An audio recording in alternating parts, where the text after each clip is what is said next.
ഈശോ മിശിഹായ്ക്ക് സ്തുതിയായിരിക്കട്ടെ. Bay സൈമാനസോടെ theological talk സീരീസിന്റെ പുതിയ എപ്പിസോഡിലേക്ക് ഏവർക്കും സ്വാഗതം. വിശുദ്ധ ഗ്രന്ഥത്തിൽ മുഴുവനുമായി 4 സുവിശേഷങ്ങളാണുള്ളത്. ആരായിരുന്നു സുവിശേഷ ഗ്രന്ഥകർത്താക്കൾ? എന്തിനു വേണ്ടി, ആർക്കു വേണ്ടി ഇവർ ഇത് എഴുതി?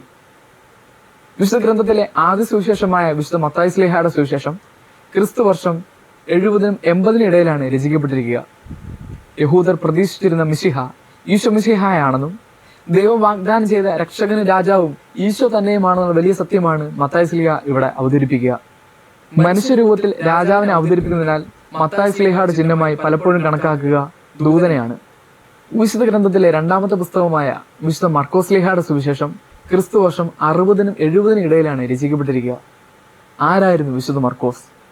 വിശുദ്ധ മർക്കോസ് വിശുദ്ധ പത്രോസ് ശ്ലീഹയുടെ സഹപ്രവർത്തകനും ശിഷ്യനുമായിരുന്നു.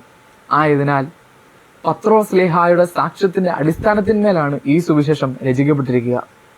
റോമായിലെ ക്രിസ്ത്യാനികൾക്കായിട്ടും പീഡ അനുഭവിക്കുന്ന ക്രിസ്ത്യാനികൾക്കായിട്ടും ശക്തിയും ധൈര്യവും പകരുന്നതിനായി യേശു ക്രിസ്തുവിന്റെ അധികാരവും ശക്തിയും ഉപയോഗിക്കുകയാണ് ഇവിടെ മർക്കോസ് ശ്ലീഹ തന്റെ സുവിശേഷത്തിലൂടെ. ആയതിനാൽ മർക്കോസ് ശ്ലീഹയുടെ ചിഹ്നമായി പലപ്പോഴും കണക്കാക്കുക സിംഹത്തെയാണ്. വിശുദ്ധ ഗ്രന്ഥത്തിലെ 3ാമത്തെ സുവിശേഷമായ വിശുദ്ധ ലൂക്കായുടെ സുവിശേഷം ക്രിസ്തു വർഷം 70-നും 80-നും ഇടയിലാണ് രചിക്കപ്പെട്ടിരിക്കുക. ആരായിരുന്നു വിശുദ്ധ ലൂക്ക? വിശുദ്ധ പൗലോസ് അപ്പോസ്തലന്റെ സഹയാത്രികനായിരുന്നു വിശുദ്ധ ലൂക്ക. തന്റെ ശ്രോതാക്കൾ യഹൂദ ക്രിസ്ത്യാനികളോടൊപ്പം തന്നെ വിജാതീയ ക്രിസ്ത്യാനികൾ കൂടിയായിരുന്നു. ഈശോ മിശിഹായെ മനുഷ്യപുത്രനായിട്ടാണ് ഇവിടെ ശ്ലീഹ അവതരിപ്പിക്കുക.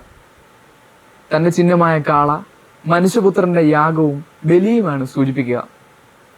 വിശുദ്ധ ഗ്രന്ഥത്തിലെ അവസാനത്തെ സുവിശേഷമായ വിശുദ്ധ യോഹന്നാൻ ശ്ലീഹയുടെ സുവിശേഷം ക്രിസ്തു വർഷം 90-നും 100-നും ഇടയിലാണ് രചിക്കപ്പെട്ടിരിക്കുക.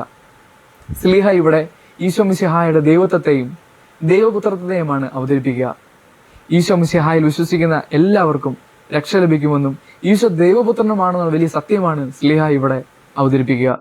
തന്റെ ചിഹ്നമായ കഴുകൻ ഉയർന്ന ആത്മീയ ദർശനത്തെയും ദൈവികതയുമാണ് സൂചിപ്പിക്കുക. ചുരുക്കത്തിൽ 4 സുവിശേഷങ്ങളുടെ നമ്മളൊന്ന് കൂട്ടിച്ചേർത്താൽ നമുക്ക് ലഭിക്കുന്ന വലിയൊരു സന്ദേശം ഇതാണ്: ഈശോ മിശിഹ രാജാവാണ്, രക്ഷകനാണ്, മനുഷ്യപുത്രനാണ്, അതോടൊപ്പം തന്നെ ദൈവപുത്രനുമാണ്.